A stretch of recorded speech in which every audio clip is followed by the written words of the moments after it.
Something. Okay. That's KMOX Radio for the Living Dead. The Dan Bernstein Show. Oh! Welcome back to the show on KMOX. It's a show about shows. As we are discussing the local school board's decision. Yeah, there's going to be so much of that. On The Score. Yeah, it was fun. Even though he was late to his own celebratory interview because he had better things to do, apparently, than come hang out with us. On brand. Right? Totally. I'm sorry. This Josh Donaldson statement is so laughable. This is so lame. Who did he think would accept this as well? He's genuinely contrite. Well, this is a man who understands that he's a complete bag. Oh my God, is this... Like, every single bit of this has all sorts of self-serving lies and subtext to it. Someone crafted this. If you're going to take the time to try to send out a rehabilitative statement where you've presumably brought in some help from somebody here, and there are all kinds of professionals who do this for a living. I know some very, very, very well who do it on the highest level as a boutique business, and have worked with people that your jaw would drop if you knew who some of them were. But these are supposed to be crafted. Whoever did this did a terrible job of all of him trying to press buttons and wave these different flags around and try to send up all kinds of signals that don't make any sense. It's badly written, and it is a non-apology apology. All he's doing is reiterating. Let me read this again, and I will just I want to underline everything that's wrong with it. This all it says is statement from Josh Donaldson. It was sent out by Mark Feinsand, who is MLB.com's executive reporter and MLB Network insider. So this is one of the main connected reporters, for better or for worse. Statement from Josh Donaldson. First and foremost, I have the utmost respect for what Tim Anderson brings to the game of baseball. That first sentence, lie. That's a lie. We know that's not true. That's obviously not true based on a pattern of behavior. So first statement, your whole first and foremost thing, already a lie. Then to say, I stated over the weekend that I apologized for offending Tim. Think about what's wrong with that.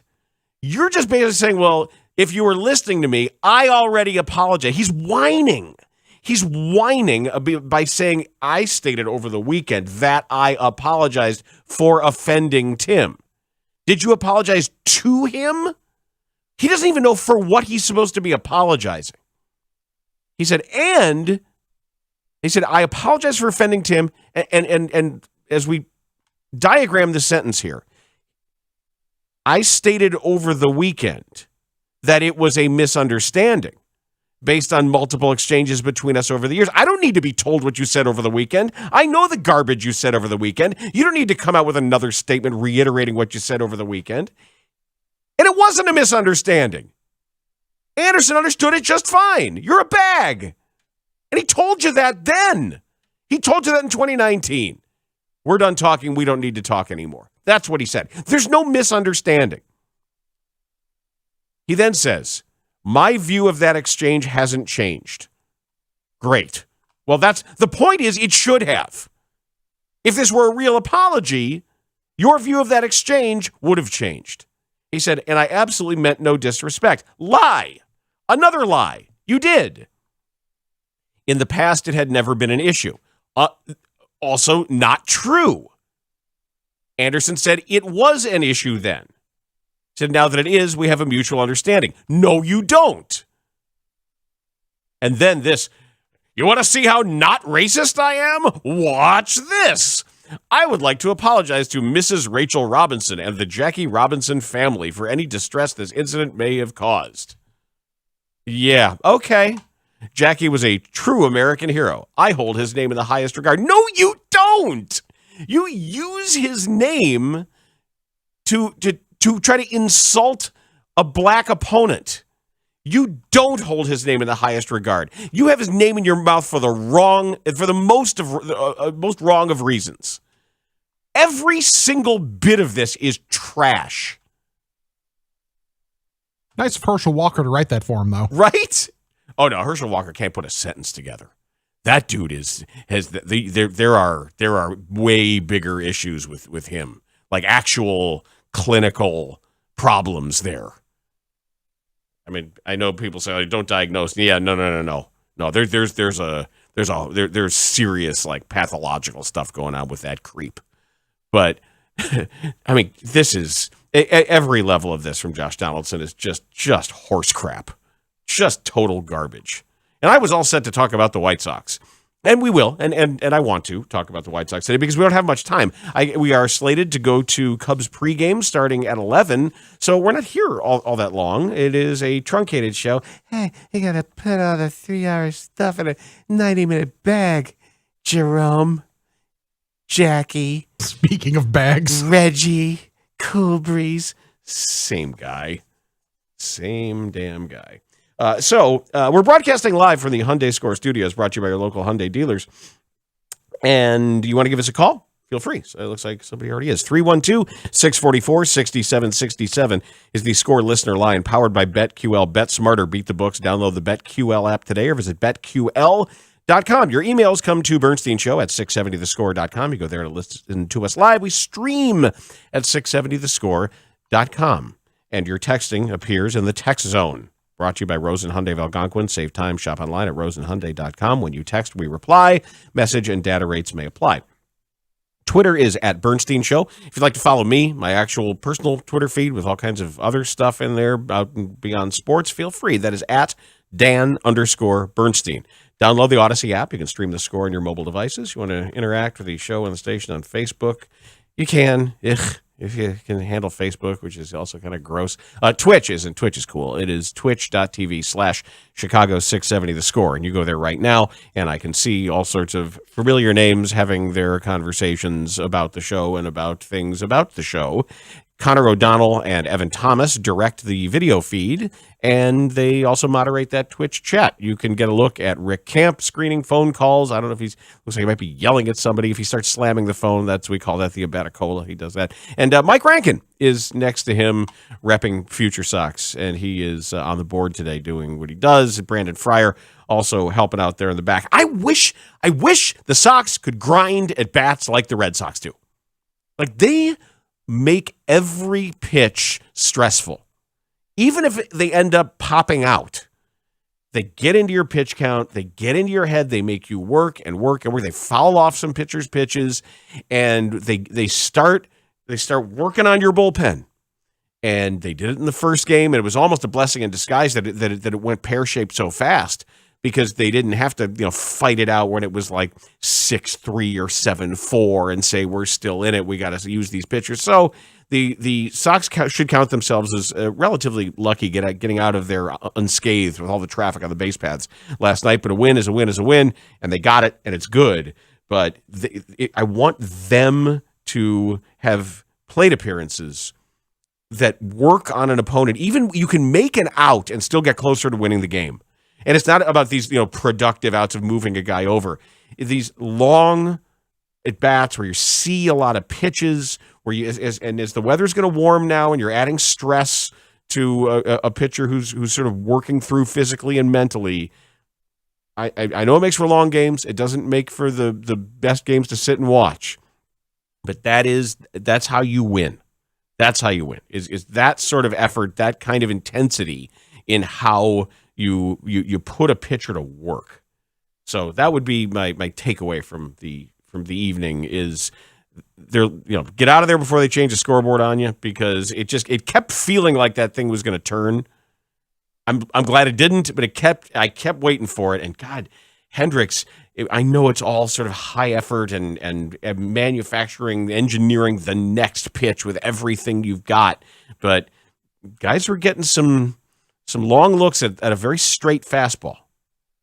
And maybe he's trying to work around some of the edges there, but it's not an easy watch. Like Mully was saying, I totally get what he's getting at there. Also, when I flip over the basketball game real quick, I know we don't have a ton of time.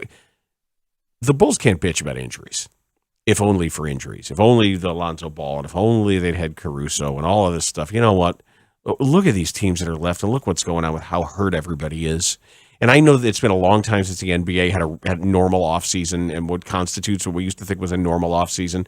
I also think the regular season's just got too many damn games in it. But your entire roster has to be better. And I know they gave up a lot for Derek White, but when the Bulls are coming out of there with Derek Jones Jr. and Kobe White and some of these other people, your bench in the conference finals. The conference finals, guys are beat up. Guys are hurt. Jimmy's on one leg. Lowry can't really move. That whole Heat backcourt goes scoreless. That's crazy. That's only happened a handful of times in any playoff game to have a starting backcourt not be able to hit a shot. But you can't be complaining about injuries when these teams are like they're like prize fighters in the old 15th round. Just kind of throwing haymakers at each other, waiting for somebody to fall because they got nobody left. So I will be interested to see how as the Bulls start to construct next year's roster. There's no complaints. When Chris Middleton goes out in the Bucks series. You got to prepare yourself. You got to have some redundant parts and be ready to deal with this if you really want to be a winner of the NBA. Those are just some of the takeaways from last night. The other thing that we watched was an over-dramatic end of the Cubs and Reds game last night. And the problem is I can never be mad at Joey Votto because I love Joey Votto.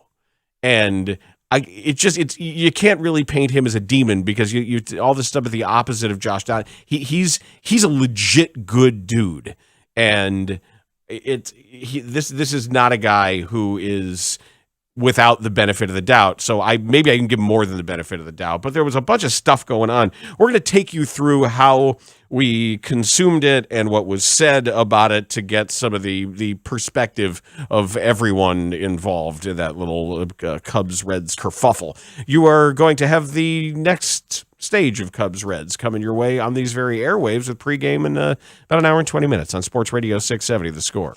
The Parkins and Spiegel Show on your ride home. Afternoons 2 to 6 on The Score. How about Tim Anderson, by the way? The way that he's handled all of this stuff? Let me also say this, guys. The great thing about the game of basketball and about playing at this level is how the expectations change throughout the season, right?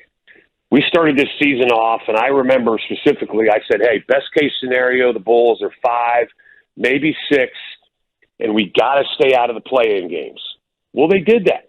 Check it off the box. But because of that short period where they played so well offensively and defensively, our expectations changed, and the goalpost changed, and then the way we finished was so disappointing, and then we make the necessary adjustments and how we played in game 2, and we win that game and we steal a game, and you did exactly what you're supposed to do on the road, and then unfortunately we just haven't been able to respond ever since then.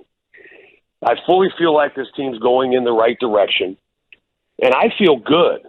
I'm disappointed, but I feel good that I have these expectations now that I didn't have at the beginning of the season. And I know these expectations aren't being answered. And I know that, it sounds like that, there's not a lot to be positive about, but there's actually a lot to be positive about. But the reason why we sound like that is because of how well at times this team played throughout an 82-game season that our expectations changed. We weren't just happy with this team now making the playoffs. But, again, what we've learned is how much work still needs to be done. But this is now a playoff team and should be looked at as a playoff team moving forward. So now how do you make this playoff team better so that they can compete with Milwaukee, Miami, and probably the hottest team right now in the NBA, the Boston Celtics?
beast. Yeah, I thought they might get him.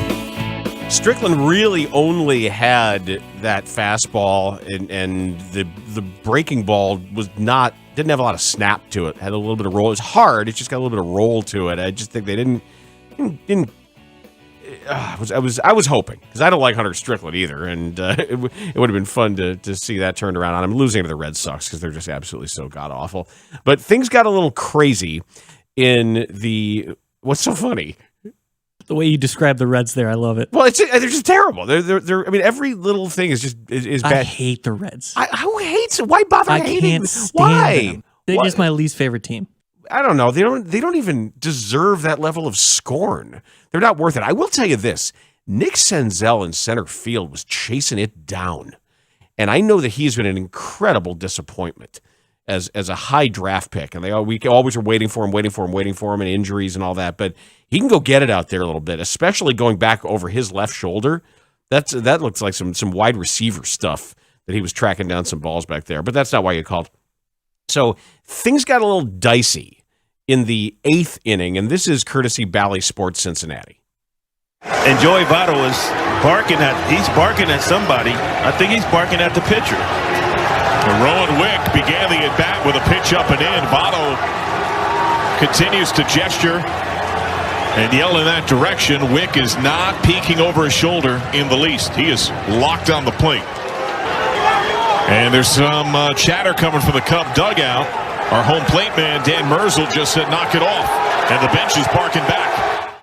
And there's some history between these teams. Off the top of my head, there was the whole Anthony Rizzo yelling at them. There was an Amir Garrett issue at some point. I don't know. The Cubs have usually just beaten the holy hell out of the Reds one way or another with everything else that's going on. So what happened there in the 8th when Wick came up and in, and then he walks him, and here's what Wick said after the game about what happened. All I said was nice bat flip. I mean, I understand he's been in the league a long time. He can do whatever he wants when he walks. On my side, I was not happy at all with the pitches that I threw. So, I got the emotions get the best of me. I got a little frustrated, but I don't know. I feel like he kind of blew it out of the water a little more than it needed to be. I was gonna say, were you surprised at how much yelling he was directing towards you and maybe even the dugout? Yeah, no, I heard him, but I wasn't going to turn around and start anything. I was just focused on getting the next guy. Okay. So he blew it out of proportion, but you were unhappy about the pitches that you threw. So we're missing something in there. There's something that was said or communicated somehow that we don't have. I don't think we're getting the whole story there. Well, so what I interpreted that, he made the pitch up and in, call what it is. But after he walked him, Votto just threw his bat towards the dugout, and like he said in the clip, Rowan Wick was like, "Oh, nice bat flip towards Votto," and I think that provoked him. Right, because he got really upset. Like, you're mad about the bat flip, but you're the guy that threw in first. Hey, and then here's our whole unwritten rules garbage again. Okay, so this was the call on the score, Pat and Ron, after Hunter Strickland hit Patrick Wisdom in the top of the 9th. What might have been going on there? Look out. Wisdom gets hit by the pitch right in the left shoulder, and that looked rather suspicious, to be honest with you. Yeah, there's no doubt about that. I don't know why Joey thought the Cubs were throwing up and into him, but he reacted as if we were throwing at him, which that's not the case. And Alfonso Rivas, the batter. Now David Ross wants to come out. Yeah. And David's been thrown out of the game by Dan Merzel, the home plate umpire. David jaw to jaw with the crew chief, Chris Conroy, now right near home plate. David gesturing with both hands. He is livid. This is about as angry as I've ever seen David Ross in his time as Cubs manager. Okay, that's getting your old money's worth there. Something started earlier. And I don't know exactly when it was, but it sounded like Ross or somebody from the dugout was yelling at the home plate umpire, pay attention. And I don't know if it was the 5th or the 6th, but they were mad about something before this all started and before Wick apparently decided to escalate things or accidentally escalated things and then was mad about the bat flip, because these things all get out of hand and everybody's a big baby about it. But it clearly was done on purpose. And then after the game, David Ross explained why he was upset. I think typically with, what happened the inning before with, Joey, walking towards Wick and, them not doing a whole lot, and then them hitting wisdom and two umpires wanting to discuss whether they thought it was intentional or not, and nobody doing that. I just didn't understand why, and so I wanted to know, why are you guys not talking about that? That's been pretty commonplace, I think, when there's a lot of jawing going on, that the umpires get together and see if there's anything intentional, and they usually err on the side of warnings. This is a team that things get a little tighter late, and we get a chance to, whether they issue warnings or even talk about it, they don't. It just the courtesy of the respect of players to see if it's on purpose of my players, which I don't know whether it was or not, but them not getting together, two guys wanting to get together and another guy not wanting them to get together was the frustrating part for me. Interesting. That's well explained. The fact that they wouldn't even have a discussion about it. I don't know that a manager is in a position to demand that the umpires consult each other, but if that's protocol, that his expectation is, well, wait a second. We all know that might have been a something. At least discuss if you think it might have been a something. Would he have, and I didn't hear a follow-up question there, but my next question would be, had they warned both benches, would you have been cool? Had they just talked about it, and would it have been enough for them to talk? Or would you have an expectation of what you said they err on the side of warnings to both benches? Is that all you wanted? And I don't know what that would have done. I'm not sure what you would have gained from that, but I'm just curious what his motivation would be to expect that or to want that. So it's always fun to hear from Joey Votto. And after the game, he was defending Hunter Strickland, saying that pitch to Wisdom was just an accident. Like Strickland had your back. No, that was where you don't put the tying run at the plate with one out. That was absolutely unintentional. We are trying to win a baseball game, and our closer's coming in, and he just misfires a ball. There's we don't get paid for retribution. We get paid to complete games, to perform well, and the idea that he did that on purpose in the ninth inning with 2 runs. What? And people have every right to think what they think, but it couldn't have been less intentional. And they may not accept that. Hey, it's fine, no problem. We'll keep playing. There's a great radio cookie in there. Independent of all else, that is a great what. I know you guys shared a look there. I saw that. What? What? Yes, that is so good. That is. Oh, there's a great little inflection in there, and the sound quality is so good. Every once in a while, you know one when you got one, and that's we caught ourselves a fish there. Yeah, that one. What? Oh, yeah. Yes. Oh, that's a winner. That's the essence. Yes. I was like, back in the day when I used to have the instant replay thing, I would say to Zampillo or somebody, put that on a button. Tomorrow, load that onto the machine so the next dumb caller we go to, I can just be like, what? Those replay machines, now not having them and seeing how much space it saves, those things are like weapons. Because they're so heavy and the corners were sharp. I forgot if I told you, but on the previous iteration of the show, I punctured my phone because I had it underneath the lip on it. Well, they weigh 40 pounds or something, right? I mean, I know that's old tech. It's like a giant hard drive with stuff on it that we don't use anymore. What? But come on now, you're the Reds. You're not trying to win a baseball game. Prove it. It's also still endearing because it's Joey Votto. Right, it's Votto. But if you're trying to win a baseball game, win more of them then. Because that when you're like, wait a second, we're out there trying to win a baseball game. Yeah, kind of. Maybe a little. That may be true. Both can be true here. You're trying to win a baseball game, and he clearly threw at him. That's obvious. This is so baseball-y going through the lying on purpose thing. What? Yeah. What?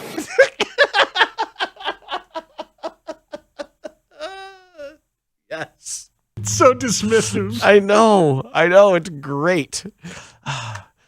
Well, and every time Votto gets to first base and they show some conversation that's going on, I always wish, the mic'd up stuff is so bad. Every time they do it, hey, let's go get him, boys. Yeah, nice shot. All right, let's go. That's all you get on mic'd up. If it were really fun, you mic up Joey Votto and he wouldn't care, and you just leave it on the whole time, and then you get all of those first base conversations. That's what I need in my life is any of these mic'd up things, no matter what sport, what hits the cutting room floor because it gets vetoed. And by whom? Yeah. Oh, it's always the league or the team veto all that stuff. But it's that's what we need. Honestly, that's why to get to my new favorite sport, that's why all the F1 stuff hits is because they don't really censor any of it. It's what is said hits the air. And they rag on each other and constantly. Yes. I don't know if they were told to, but see, that sport is that sport needed to do it and decided to do it. I think there's probably more downside to some other sports on there because you get 100%. You'd learn some things you don't want to know, perhaps about some of your favorite players. And all I'm going to say this: don't go to the people who wrote Josh Donaldson's apology, if that's the case. Whatever firm is involved in that, and whoever he solicited to help him out with that, just go find somebody else because that's not good enough. So yeah, that was interesting last night. Sucks that the Cubs lost, but indeed they did. And the Bears are practicing. There's so much Bears sound to get to, and I know they're going to be bad, but I have to say I'm not unhappy with some of the things that I hear from players and coaches right now. It's a weird place to be because I guess my bar is really low, but the idea that I'm pleasantly surprised by green shoots of common football sense it's kind of nice, and it's actually quite sad that's really where we are with the Chicago Bears. No, this isn't really stupid. Oh, they're not taking their first round quarterbacking prospect and putting him behind Andy because they like Andy, and because it's not insane. We're celebrating it, but it's not. And I guess it could be worse. It could always be worse. Bears talk next on The Score. We play on the hits principle. What? The Score celebrates 30 years of Chicago sports radio. A swing, a high fly ball, left center field.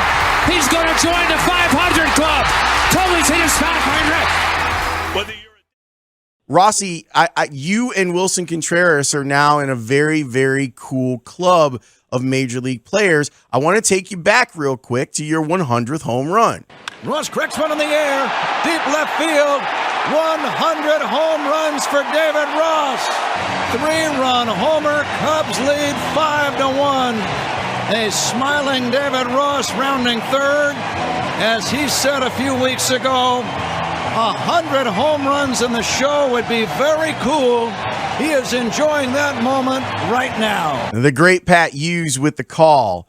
So when you hit the 100th home run, walk me through what you felt like.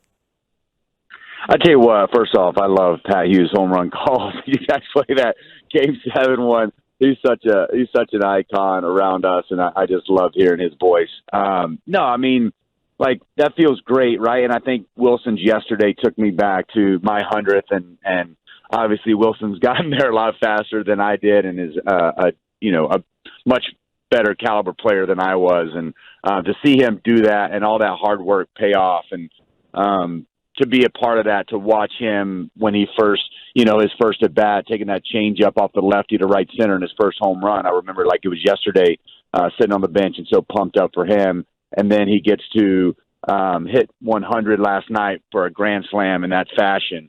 Was pretty special. I thought, you saw a little emotion come out from him. He's pumped up.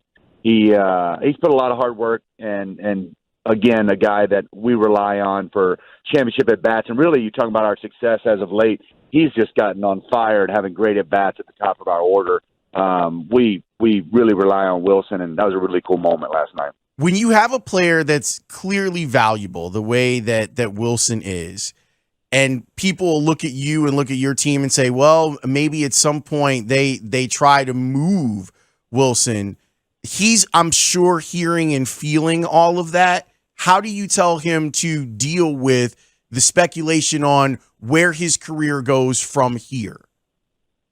You know, I don't give advice in those areas. Now, that would really be outside of my comfort zone and really, you know, one of those things that I don't think everybody's a grown man and they're out having their careers. And the things that are important to me that I try to talk about is the daily focus on winning that day. And Wilson does a really good job of bringing a good attitude and a focus to win that day and not letting out any outside noise affect him.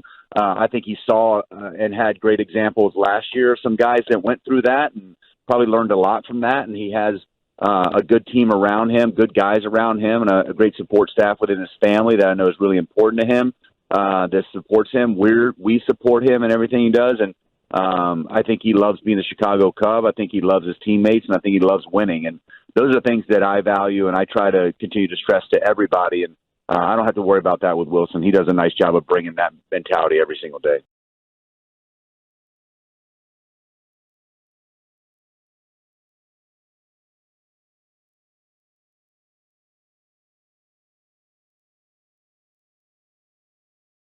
I also like the idea of not kowtowing to this narrative of do whatever you can do to get everybody for Justin Fields, protect him, find him targets, maximize him, where it seems like they've got bigger things to do. And it's not a slap at Justin Fields at all. It is Ryan Poles saying this team is very far away. They have a lot of needs. The last thing they can try to do right now is try to retrofit this roster, any roster, to this kid. And if he wants to learn and be good and be better and justify a lot of our optimism, that's cool.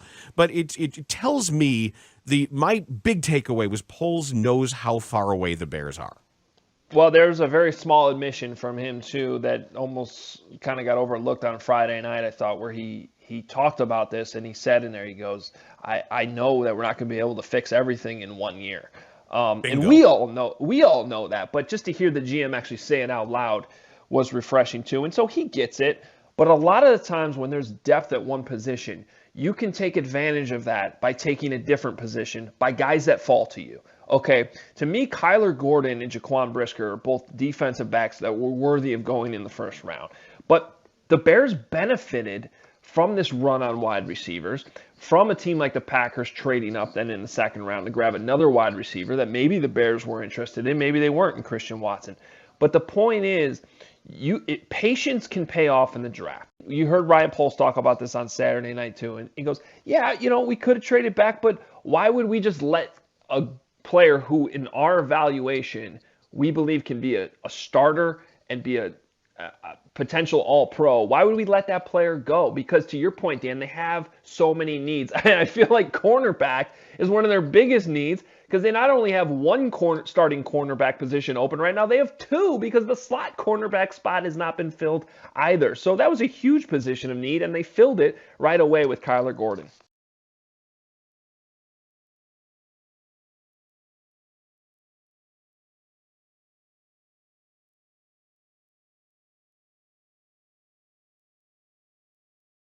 Odyssey Station.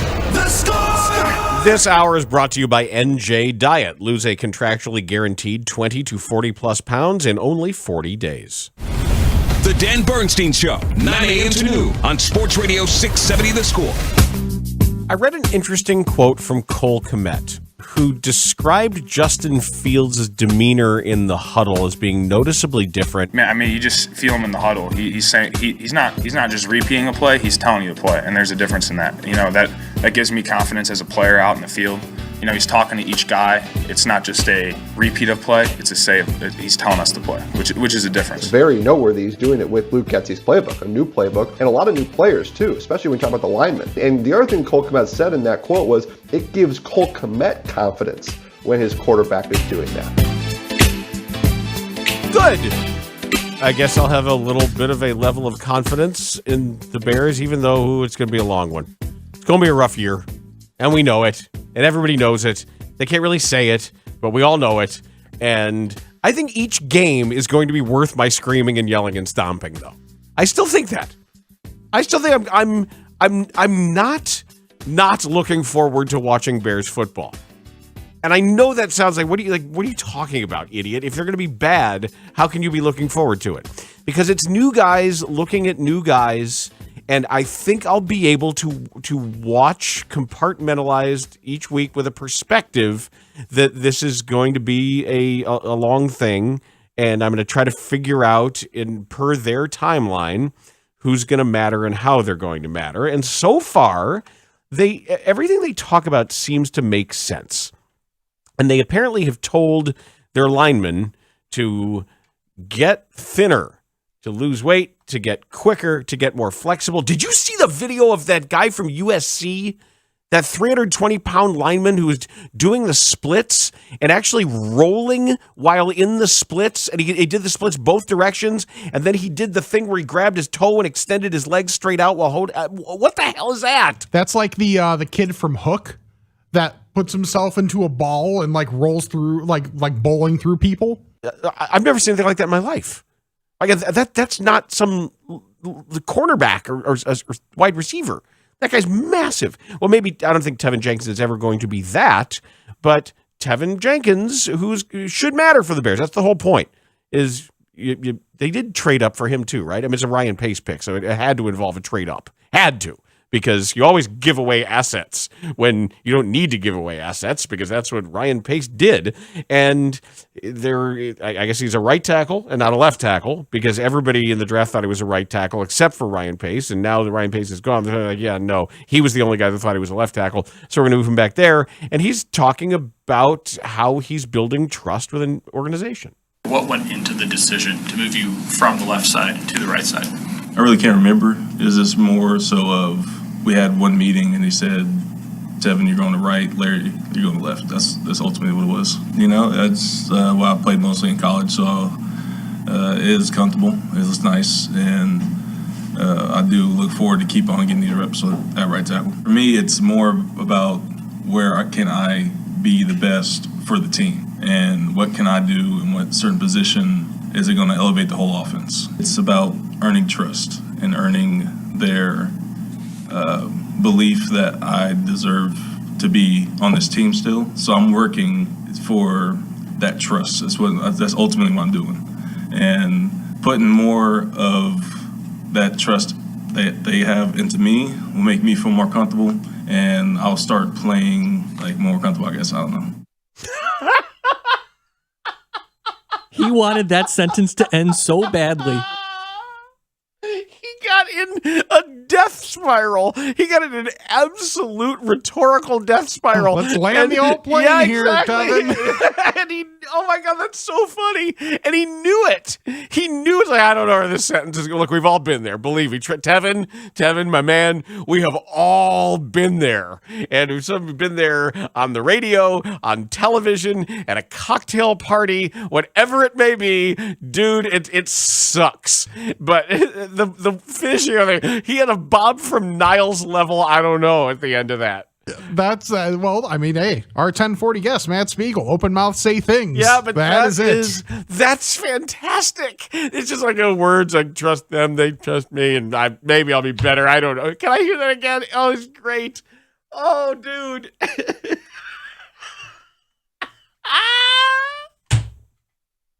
Sports interview with guy saying things about sports. It's like, all right, and he's trying and he wants to do his best.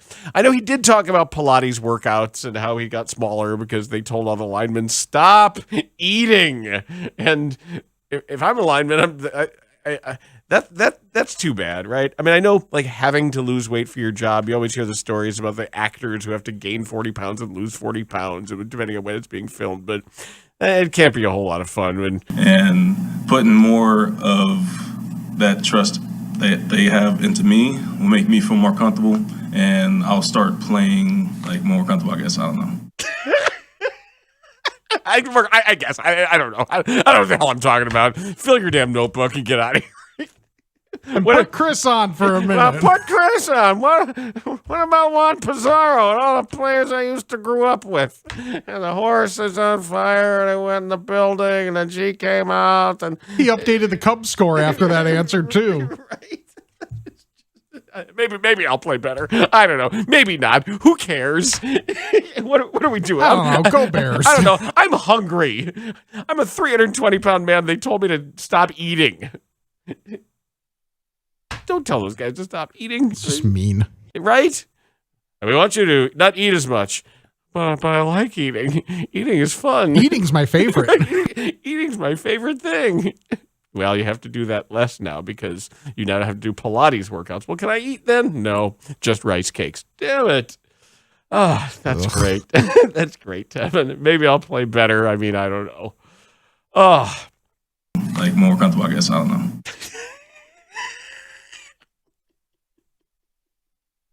It's okay. You'll be fine. We're going to hear from Nicholas Morrow, too, because he sure looks the part.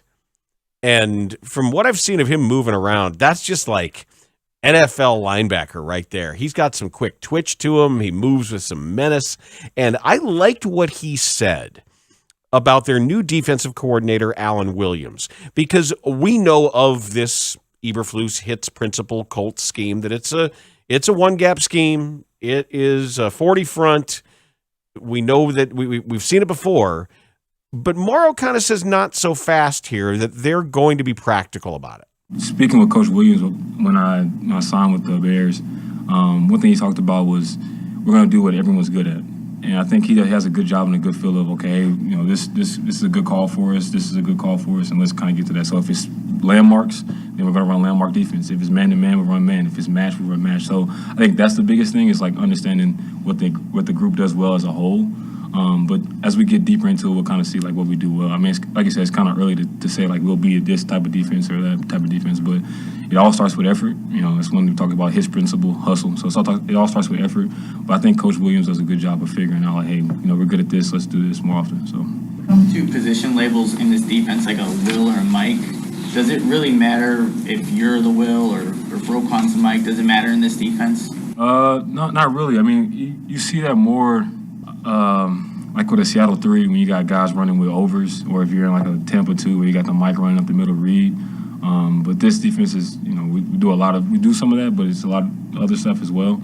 So it's kind of interchangeable. I think some of it, maybe in third down, you'll see a little bit more specific, like position-specific things. But in the early downs, I don't think it really matters that much. Okay, there's some stuff in there. There really is. And the idea of them being multiple, the idea of them having a base set of principles and jobs that you do, but trusting that they're going to be able to adapt. Okay. I guess the word I'm looking for is practical. That I used it, but that's what I keep getting back to when it comes to what the Bears are doing. And you know that Eberflus isn't exactly my type. But my type, not everybody can be Bill Walsh, and my types don't always make good football coaches. And Eberflus is very coachy and sort of coordinatory, but it also seems like when you let your guys talk and you let your guys coach, the initial aspects of Eberflus's management style, I like. He's giving autonomy and not just saying he's giving autonomy. He doesn't seem threatened by his assistants talking. Ryan Poles doesn't either. Ryan Poles put his other scouts out there and right there on the dais after the draft to talk about guys they liked. And that's good, I guess. And players are talking about their other coaches and their assistant coaches in a way that doesn't sound scared or overprotective. That there's a practicality to what they're doing of his, and there's also, Eberflus has mentioned his open-mindedness when it comes to learning these teams and learning the division, and there isn't some sort of like evidence of imposter syndrome here that you get sometimes with new coaches, where everything they do is designed to convince you of their authority. where everything that they do is designed. It's like either aping some other head coach's personality, which we see all the time, or trying to be big and tough and strong in a way that only evinces insecurity. Eberflus, he seems comfortable in his own skin in that regard. Is the only possible sign of that Jalen Johnson running with the twos? I don't know. That also may just be early on, basically sending a message to the rest of the team where I don't owe you anything. We didn't draft you. That doesn't bother me. I don't think that's heavy-handed. I think it's interesting, though, the balance between that versus the normal thing that you see of rookies have to earn it. Because it's not like it was Jalen Johnson and Kyler Gordon with the twos. It was Kyler Gordon Kyler Gordon, I think Kindle Vildor were the ones, and Johnson was a two. That part's interesting that it's like the rookies that were their dudes, they get first team reps immediately. But Johnson, who, mind you, missed the voluntary parts of things, quote unquote voluntary, he's with the twos. That part's kind of interesting. Yeah, I always respect NFL players' rights when it comes to voluntary should mean voluntary. Absolutely. And they have lives and kids and other things that are going on, and they talk a lot about trust. And if you really do trust these grown men as professionals, you can't punish them. And there are grievances. There are systems in place if you do think that's the case. It may be something as simple as, for the moment, he's going to run with the twos because we want to see somebody else with the ones. And it doesn't really matter now. They're not even wearing pads. I don't know what conversations they've had away from the field or what they've been texting each other, but I'm not ready to read too much into that situation right now. I think I'll rather err on the side of a coach saying, I'm going to manage my roster in a way that helps me understand what I have without any preconceived notions. And that can be good and that can be bad. Blank slate, let them prove themselves. Just like I pledged a blank slate to this coaching staff, as much as I found the hits principle off-putting and I'm allergic to a lot of that coach stuff. I'm going to try to understand that it might not be so bad for some of the players. And I guess early indications are that there is an unexpected or unfamiliar amount of common sense going on at Halas Hall right now. I'm not used to it. It may not be visionary. They may not be reinventing the Chicago Bears quite yet, but it's hard to be disappointed in things that seem to make sense. And the way they talk about stuff, okay, all right, I get it. But it's going to get harder when you get more stud players in here, when you get guys and expensive players at the end of bigger contracts. I mean, look how they screwed up the whole thing last year with Allen Robinson. That dude had a bad year, and I don't think the team sent the right messages. I don't think Robinson responded properly. Like you're gonna get into situations where you have these salary cap commitments and big egos and playing time to dole out. And whether or not Eberflus and his staff are prepared for that and equipped for that, we don't know yet. He's never done this before. He's never been an NFL head coach before. Has he been a head coach at all before? Do it like a brief college something somewhere, but he'll make mistakes. He's going to learn from them. And you think that the Bears shouldn't be an entry-level job, and you think that the person taking the Bears head coaching job would be somebody that you've heard of before this year, but he's never been a head coach before. So I would say so far so good. He seems like a real guy. He seems to try to know what he doesn't know rather than just being bullheaded about it. Like more comfortable, I guess. I don't know. I don't know. More comfortable, I guess. I don't know. What? But yeah. All right. Good. So I guess I could be more pessimistic about the Bears than I am, so I'll take that as a win.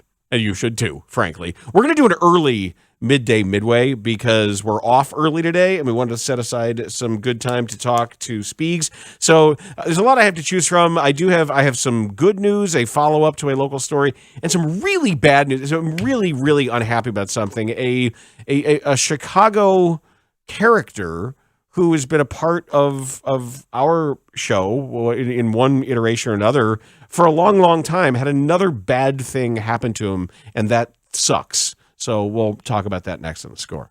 This is where the Cubs play. Swing and a drive. Deep left field. It's got a chance. Gone. Welcome to the Chicago. Jimmy Mack, what's up, man? You're on The Score. Everything that Poles said before this draft made you think they were going to take a wide receiver. He wants to build it. He wants to be cost effective.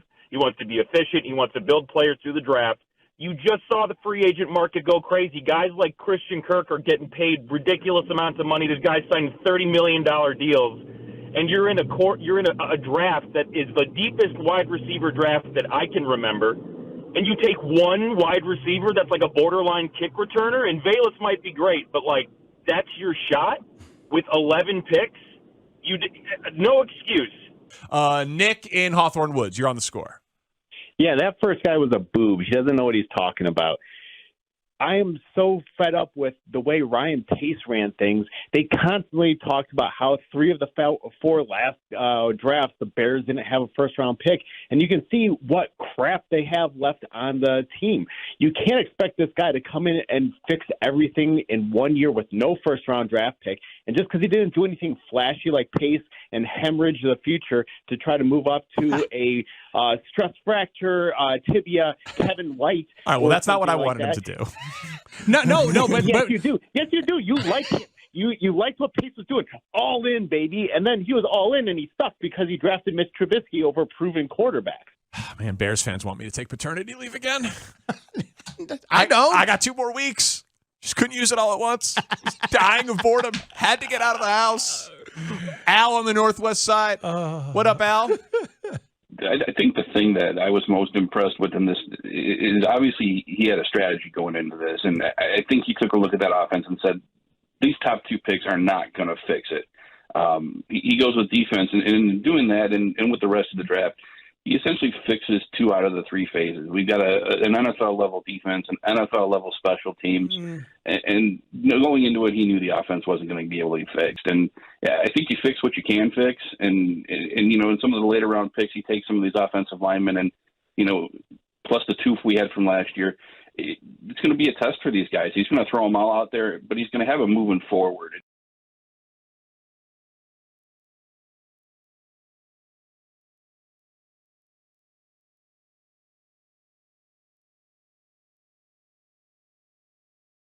The Bears are closer to a team like Atlanta, a team like the Giants, a team like the Texans that's kind of digging themselves out of a hole.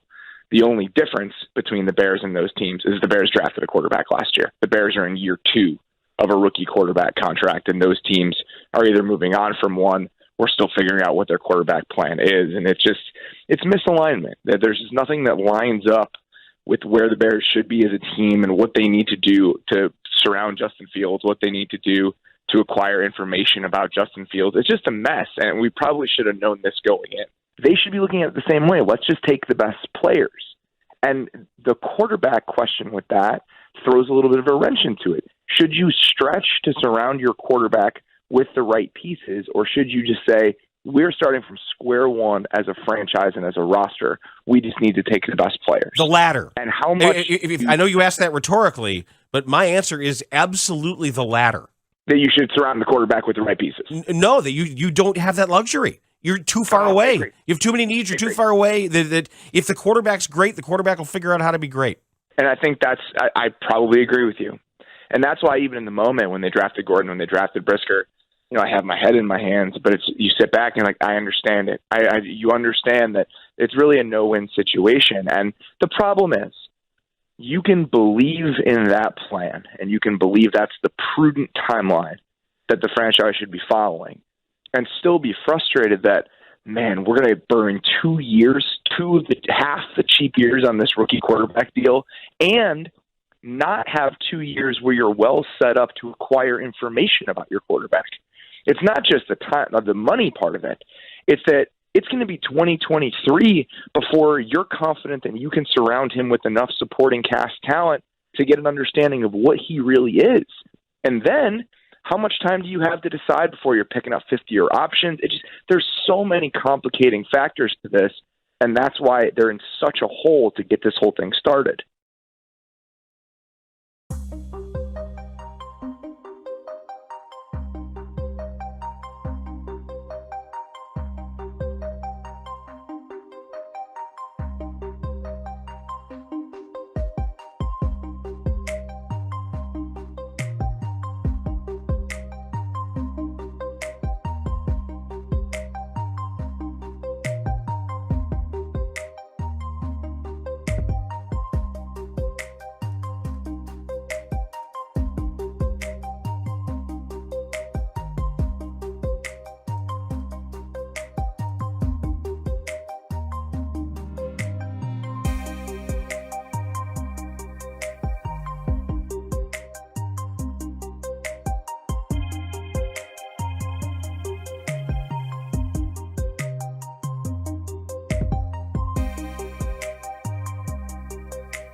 Amount of data with TracFone's new $40.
Seven, 8. Our objective is midway. 9, 10. You guys gotta meet me halfway out there. So real, you can almost feel it. The Midday Midway with Dan Bernstein on 670 The Score. It's 10:25. Like, why are you doing the Midday Midway? Well, because we're going to be out just before 11. That's when you're going to have pregame for the Cubs and the Reds today at Great American Ballpark in Cincinnati, here on your home for Cubs baseball. So at this point, we tell you what we've been talking about to start the show, and actually kind of a lot, considering, we've only been doing it for an hour and a half. Mike Mulligan and I, in transition, we talked a lot about the White Sox and the game last night. I'm still trying to figure out why Jake Berger isn't more of a folk hero, because he has so many of the boxes to check that you think would make him just a big fan favorite on the South Side. But we discussed the nature of these NBA playoffs and all the injuries and attrition and how teams have so many hurt guys that the Bulls can't really complain. We spent all season, the Bulls had all these hurt guys. Everybody does. These teams do too. These are better teams. Much better teams with just as many man games missed, just as many hurt guys. So it's not that. You got to be better, and you got to overcome injuries. Like they're not complaining, and they're, even with other people, their next man up is better than your next man up. Their commitment to team defense, better than yours. And they still made it. Even the Heat, having made it this far, with how gimpy and how uncertain they've been trying to figure out what to get night in and night out. So it's all of it. It's not just the idea of having injuries. I want the White Sox to grind away at their at-bats the way the Red Sox do, to make every pitch a little bit more stressful and difficult, to get into pitch counts. It was a really interesting game to hear Benetti and Stone last night doing what they do because of the pace of the game, because of the significance of the pitches, all of the knowledge involved, and all the replays that they had to follow what's going on in the strike zone, how pitches are being called. That was a connoisseur's baseball game to watch broadcast last night. And I love the job that they do in blowouts and screwing around and having fun and talking about the milkshakes and lactose intolerance and all that. It did look like a damn good milkshake, though, I have to say, with a giant churro sticking out of it. That's I'm there to try that.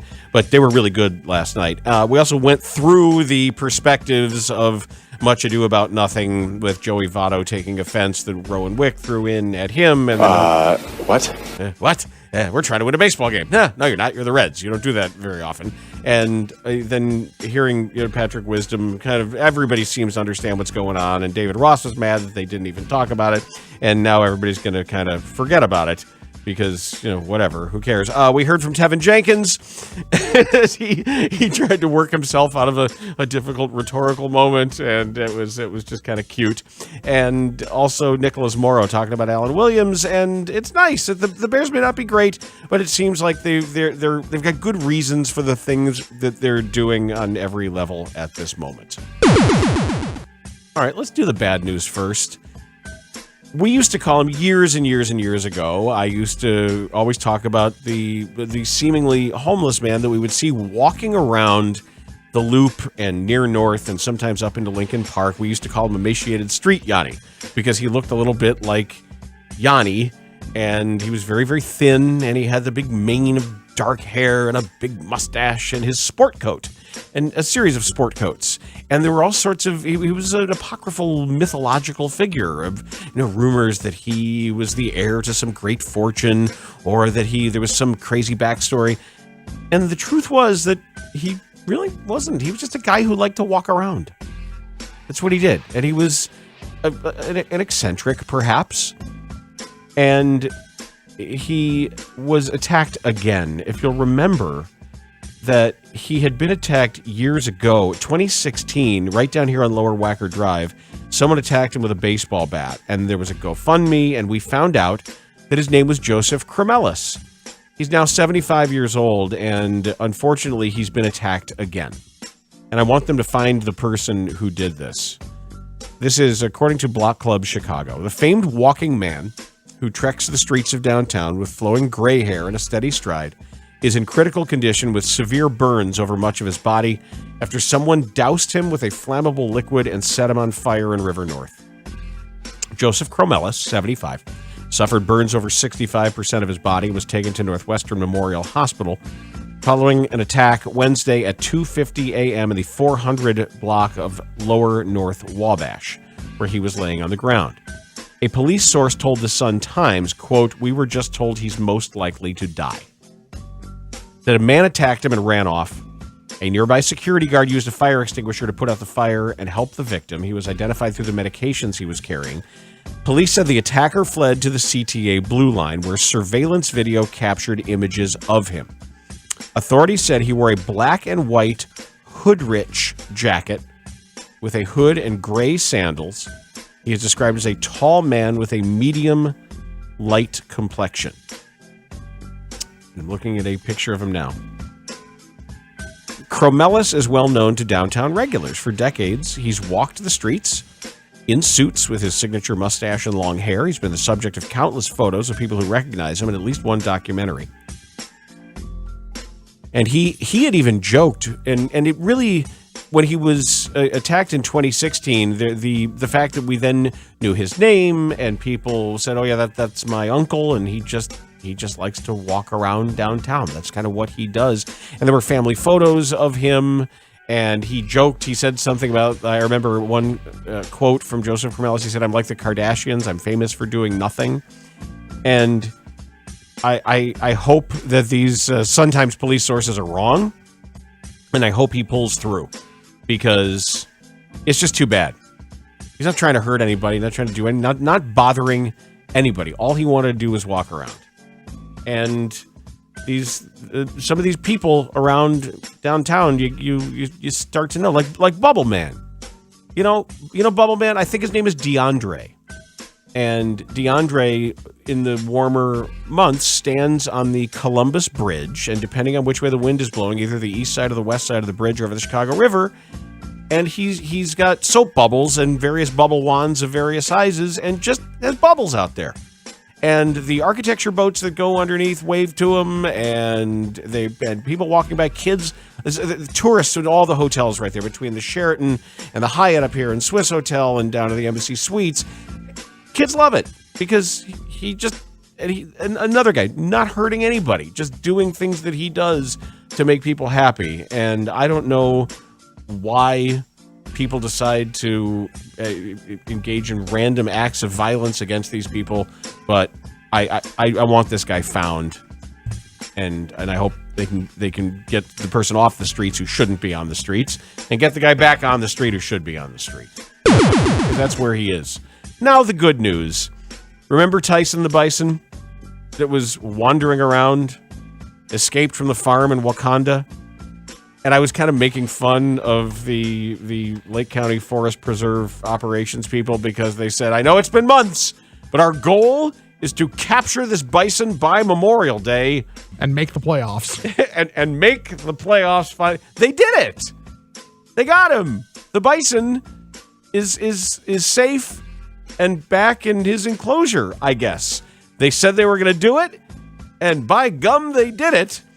Months after the American buffalo escaped Tyson is a her, escaped her home at a farm in Wakanda, officials said she was successfully captured in Lakewood Forest Preserve. This is Mike Tully, the COO for the Lake County Forest Preserves. We're thankful the animal's been removed from the Forest Preserve safely before Memorial Day weekend, when attendance at preserves increases. The safety of our users and the animals has been our number one priority throughout this process. Bison are considered domestic livestock in Illinois, therefore roaming free in a public forest preserve is not an appropriate place for it to call home. Tyson is believed to have run off from her owner's farm in September of 2021. On Monday, Forest Preserve officials brought in the owner of loose cattle caught to help with her capture. They utilized specialists, a drone, a horse, and a dog to find her. She was found early Wednesday morning and lightly tranquilized. Same. The Forest Preserve official said. The level of sedation did not cause her to fall to the ground or put her in danger, but instead slowed her down. Okay, so kind of happy, a little high, a little tranquilized. Hey, you want me to get in the van? Okay. All right, I'll get in the van. Officials said she made her way into a barn for food, and loose cattle caught owner Matt Noble was able to close the door behind her. He then backed up his trailer to the barn and was able to take her back to his compound. Tyson is healthy and under observation, and loose cattle caught is now working to contact her owner. See what happens when you bring in professionals? This is Buffalo. I want to say Buffalo Bill. Oh yeah, I guess here's that number you wanted. It's not Buffalo Bob either, because that's the Howdy Doody show. So it can't be Buffalo Bill and it can't be Buffalo Bob, like Gator Bob. Who's the Gator guy they actually got? Was it Gator? What was the name of the skinny guy from Florida with the beard who like met his wife here or something? What? You know what I'm talking about? The actual Gator guy. Was it Steve? Come on, Alan, Gator Mark. Gator Greg. Gator, I'll know it when I hear it. I just can't recall it. I'd recognize Frank. it. Gator Frank. Thank you. Frank. He knew what he was doing. It's amazing. The other guy, like, paddling around in his kayak pointing at stuff was sort of ineffectual. But, hey, nice work. You get a pro in here. You pay a little cash. You get it done. You got your bison. We're all good. Matt Spiegel's going to talk baseball with us next on The Score. The Score's coverage of the Wintrust Crosstown Series is presented by Xfinity. Supercharge your home with supersonic Wi-Fi. Unbeatable internet. Only from... I was on a Zoom with Rick Hahn today asking questions. Was he happy to see you this time like he was the last time? He was happy I didn't ask about the shift. I bet he was. And then something happened in the middle of him answering my question, which is just perfect. So we'll bring that to you later on. And then And then, it says, Danny called me. I'll tell you right now. Danny called me in the middle of Rick Hahn answering the question on the Zoom, and I didn't have my phone muted. So embarrassing. I should have said, Rick, you know who that is. I'm sorry, man. Let me just hang up on that would have just been great. It would have perfect. It would have given you a sound bite that you could play forever and ever. Or a like we could have got the screen grab of the look on his face when you tell him it's Parkins. Rick, it's Parkins. Should I get it? I should have. Rick, it's Danny. I'm sorry about that. I was mortified. I was mortified that I was grandpa on the Zoom call. I didn't have my phone muted, and then later on, when it came time for a follow-up, somehow like I had been automatically muted. And so Daryl Van Schouwen started to ask questions. He saw that I wanted to, and he had to say, "Oh, go ahead, Speaks," and I had to unmute and then say, "Thank you, Daryl." Like I screwed up the Dutchman, the continuity and the flow of the Rick Hahn Zoom by being grandpa. It's a terrible feeling. Well, that's why you're not a ball writer. You're a talk show host. That's right. You got to take it seriously. You messed up the sanctity of a Leori Garcia Zoom? How dare you? How dare you? This stuff is serious. This is the problem every once in a while when you're a multi-level baseball individual at times, as I am. So, like, I got myself in there. Multi-level baseball. Well, you know what I mean. Like, I'm not a beat guy. Is that what Tony La Russa said? Multi-level baseball what I mean is, like, I dip my toe in various waters. That's all I'm trying to say. So, like, I'm an outsider. Zoom. I'm not a multi-level baseball individual. You're a talk show host. Okay, I'm a talk show host, but sometimes I'm a play-by-play guy, That's as true. you know. That's true.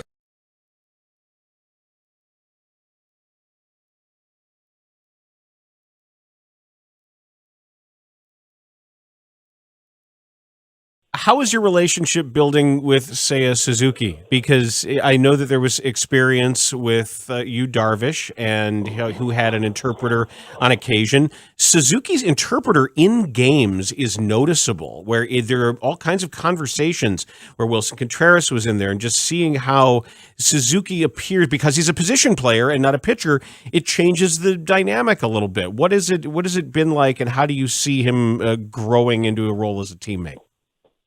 Yeah, I've been calling Sam my best friend. I'm really trying to establish that I'm his best friend here.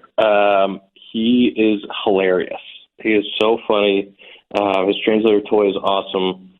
I think maybe they're going to catch me in the dugout one of these days. Whenever Say hits a homer, I'm picking Toy up and putting him on my shoulders because he's the happiest dude in the dugout. But he fit in super quickly. The way that he played right field, I thought, with three completely different weather days at Wrigley, three different wind directions, different sun patterns. I thought that was super impressive. And his plate discipline against three really good pitchers, I thought, was outrageous. When you say he's funny, what would describe his sense of humor? Is it goofy? Is it witty? What? How is he funny to you? Yeah, I mean he's got a lot in there. He can be a little goofy at times. He has really good quips, and it's funny because the delivery comes through Toy. So, he'll make a joke to Toy, and then before Toy can translate, he has to let out a pretty hard laugh, and then he'll finally get to the joke for all of us. So there's an element of suspense there too with the delivery.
No, I mean, I watched plenty of the game, but just, oh, hello, how are you? Where you been? Gonzo giving me crap, learning the ins and outs of Red Sox culture from Rob Bradford, who I know you had on the other day, talking to Rob for 30, 40 minutes in the back of the press box. That's the gold. That's the stuff. That's where we learn the most often. That and back in the day, pregame around the cage was always when you're really the sights and sounds and smells and the whole milieu of it just kind of soaking it up. I agree. There are simple pleasures in life that are few and far between. That's absolutely one of them. Where do you want to start? You got to take in the White Sox.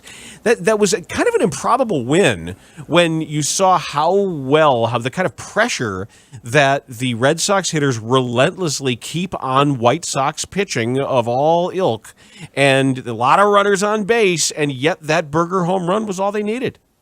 Yeah, it survived. I thought Hendricks was going to blow up when he's out there in the rain, and it looked like the footing was a problem, so then he starts not trusting the slider, and fastball looked pretty darn straight, but they got out of it with some good defense, beautiful play by Tim Anderson there, and some really stupid defense by Josh Harrison that they survived out there in right field.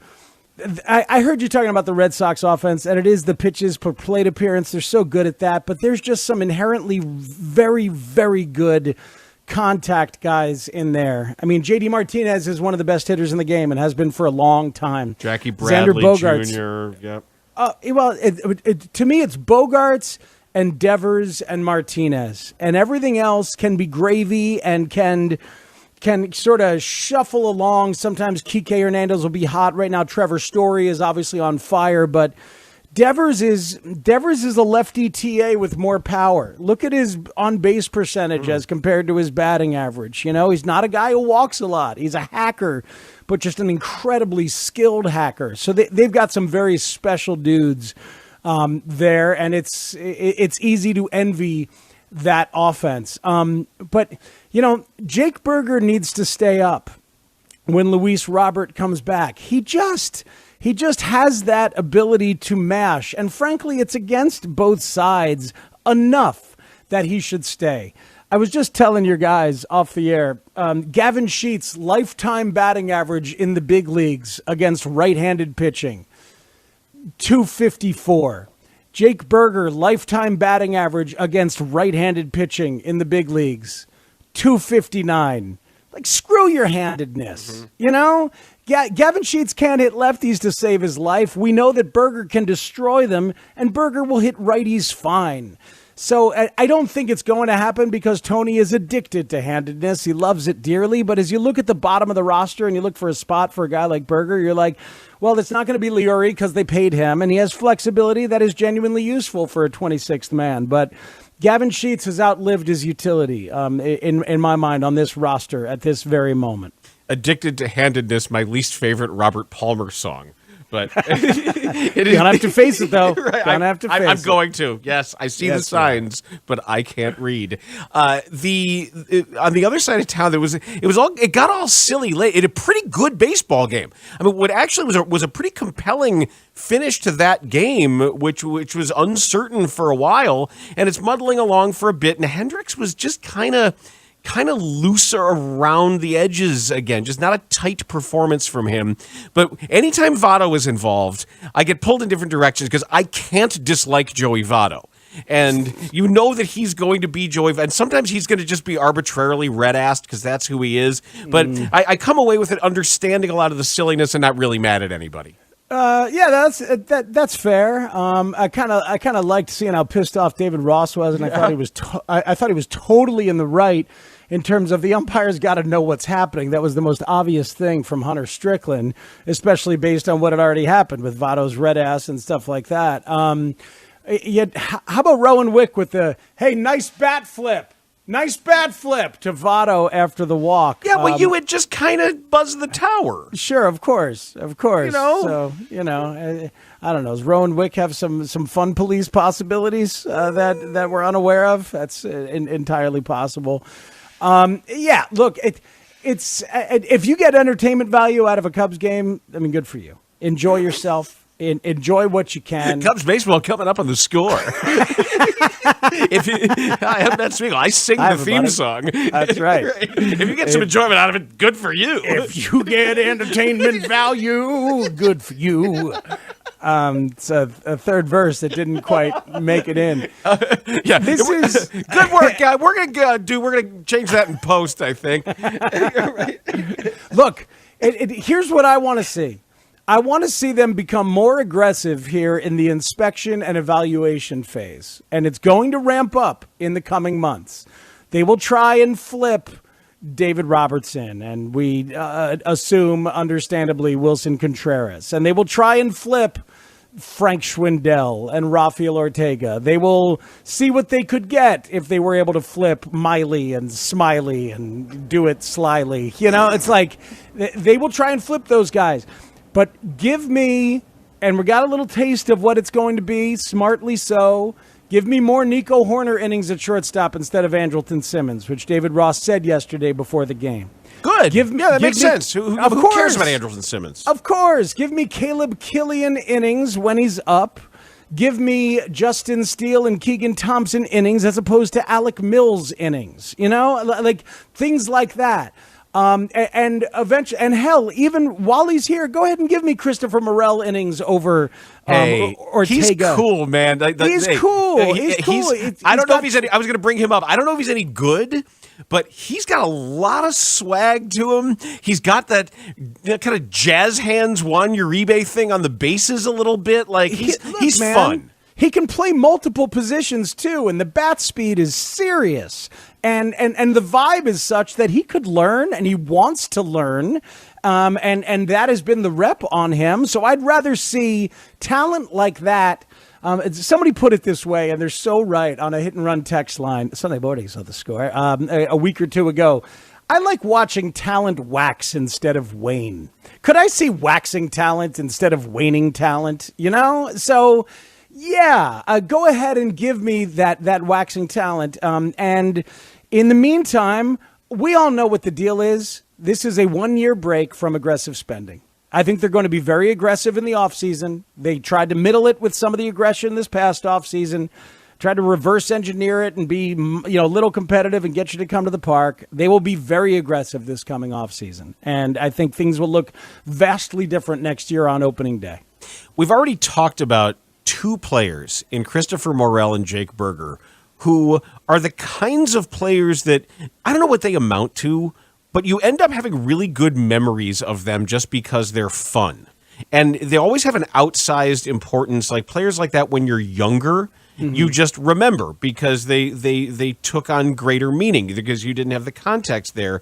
And I was trying to think of players. Ivan Calderon. Well, that took That's on your guy. Well, That's your version. That took on a life of its own. True. But even beyond that, the guy that stuck out in my mind, and I had to go back and actually look to see if he was as good as I remembered him being, Warren Newson. Apropos, Deacon? Yes, the good Deacon Warren Newson. And you know what? He was good. Yeah, he was better than I thought he was going to be. By what? He was better in terms of. Well, I know you, so you're looking at OBP and you're looking at WAR and stuff like that. I'm looking at just OPS plus, which is like WRC plus. Sure. 1991 White Sox OPS plus 137. You know, as his career, 5 years here and there with the White Sox, an OPS plus of 109.